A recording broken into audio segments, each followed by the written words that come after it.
ने ये फरमाया मैं तुम्हारे लिए लिखना चाहता हूँ वसीयत, तो कुछ लोगों ने कहा कि रसूलुल्लाह के ऊपर तकलीफ का गलबा हो गया है और तुम्हारे पास कुरान मौजूद है, हस्बुना किताबुल्लाह, हमारे लिए अल्लाह की किताब काफी है। यानी जितनी भी रिवायात हैं उसमें यही बात है कि पैगंबर के सामने होते हुए ये कहा जा रहा है कि हमारे लिए अल्लाह की किताब काफी, हमारे लिए अल्लाह की किताब। यानी ये सोचिए ये जो बात है। और भाई हजरत उमर हदीस सुन्नत सामने मौजूद है, सराबा सुन्नत, खातमुन नबिय्यीन मौजूद है, उनसे इख्तिलाफ हो रहा है, तो फिर आपके लिए हदीस कैसी हुज्जत है? कैसे, किस जबान से आप कहते हैं कि हमारे लिए हम हदीस वाले? या तो बुखारी को मानो, हजरत उमर को मानो, और या इन सब से हाथ उठाओ। और दूसरा जो आप ये कहते हैं कि हमें जो दीन पहुंचा है वो सहाबा के जरिए और हमें उनकी पैरवी करनी है हर हाल में और उनके सामने हमारी आंखें बंद हैं, तो फिर उनकी बताई हुई बात को मानो कि जिस तरह वो दीन को बयान कर, वो तो ऐसे दीन बयान कर रहे हैं। तो जब रसूलुल्लाह ने ये फरमाया सलातु वस्सलामु अलैका या सय्यदी या रसूलल्लाह व अला आलिका व अस्हाबिका या सय्यदी या हबीबल्लाह। नाज़रीन, ये मुफ्ती फ़ज़ल हमदर्द अहले सुन्नत का लबादा ओढ़कर हदीस किरतास को सामने रख कर हुज़ूर अलैहिस्सलातु वस्सलाम के प्यारे सहाबा ख़ुसूसन उमर इब्नुल ख़त्ताब रज़ियल्लाहु अन्हु के बारे में इशारतन किनायतन गलत सोच क्रिएट करने की कोशिश कर रहा है। हदीस किरतास जो कि बड़ी मशहूर हदीस है, बुखारी शरीफ में हदीस नंबर 114 कि हुज़ूर अलैहिस्सलातु वस्सलाम के जब विसाल मुबारक का वक़्त करीब आया, अक्का करीम अलैहिस्सलातु वस्सलाम ने इरशाद फरमाया, एतूनी बिकिताबिन अक्तुबु लकुम किताबन ला तदिल्लु बादहू।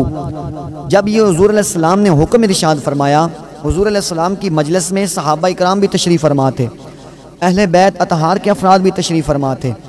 उस वक़्त उमर बिन ख़त्ताब रज़ियल्लाहु अन्हु ने अर्ज़ की, इंदना किताबुल्लाहि हस्बुना, के कोई कागज़ कलम लेकर ना आए, हमारे पास अल्लाह की किताब काफ़ी है। तो इस जुमले को लेकर मुफ्ती फ़ज़ल हमदर्द ने जो हज़रत उमर के बारे में इल्ज़ामात क्रिएट किए, मैं पूछना चाहता हूँ, क्या उस वक़्त मौला अली पाक मौजूद नहीं थे? क्या उस वक़्त हज़रत अब्बास मौजूद नहीं थे? क्या उस वक़्त हज़रत अबू हुरैरा मौजूद नहीं थे? क्या उस वक़्त हसनैन करीमैन मौजूद नहीं थे? क्या दीगर अफराद मौजूद नहीं थे? आप हज़रत उमर अलैहिस्सलाम पर ही ये क्यों इल्ज़ाम लगा रहे? उमर ने इस मौके पे कहा था हस्बुना किताबुल्लाह, हमारे लिए अल्लाह की किताब काफ़ी है। यानी रसूल के होते हुए अल्लाह की किताब जो कुरान मौजूद है वो काफ़ी है। और इससे तो फिर एक चीज़ और भी है कि जो ये मुनकिरीन हदीस है, अहले सुन्नत को मुनकिरीन हदीस होना चाहिए। अगर सही मानों में देखा जाए तो जो मुनकिरीन हदीस है, जो हदीस को नहीं मानते, वो अहले सुन्नत है। अस्तगफिरुल्लाह, हज़रत उमर बिन ख़त्ताब रज़ियल्लाहु अन्हु को मुनकर सुन्नत, मुनकर हदीस साबित करने की कोशिश कर रहा है। जनाब हमदर्द साहब, आप ये जो इल्ज़ाम हज़रत उमर बिन ख़त्ताब के बारे में लगा रहे हैं, मौला अली पाक वहाँ तशरीफ़ फरमा थे।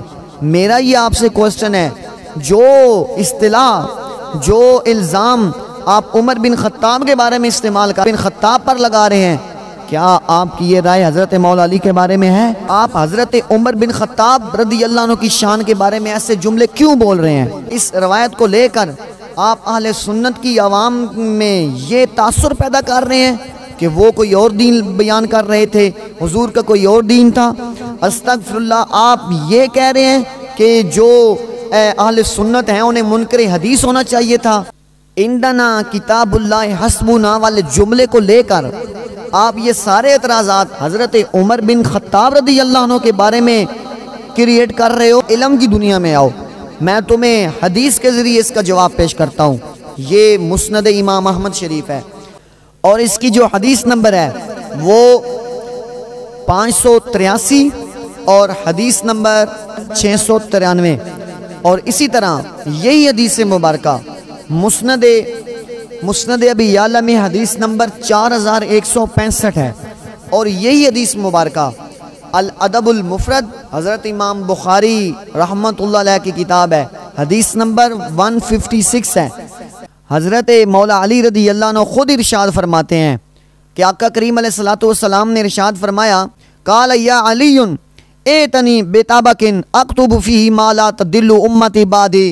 तो अब मुफ्ती फ़ज़ल हमदर्द साहब ज़रा होश के नाखन लें। मौला अली पाक खुद फरमा रहे हैं कि हुजूर ने मुझे इरशाद फरमाया कि प्यारे अली कलम और कागज़ ले आओ।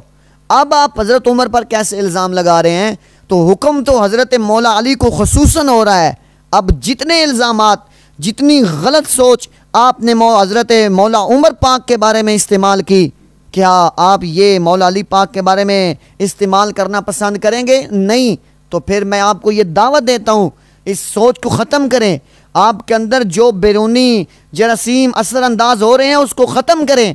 आले सुन्नत के अकायद को पढ़ें, आले सुन्नत की फ़िक्र को पढ़ें, आले सुन्नत की सोच को पढ़ें, और अवाम को आले सुन्नत का टाइटल इस्तेमाल करके अवाम को गुमराह करने की कोशिश मत करें। ये मौला अली पाक ने फरमाया। आप फरमाते हैं हुजूर ने मुझसे फरमाया कि कलम और कागज़ ले आओ। तो फिर मौला अली पाक आगे क्या फरमाते हैं?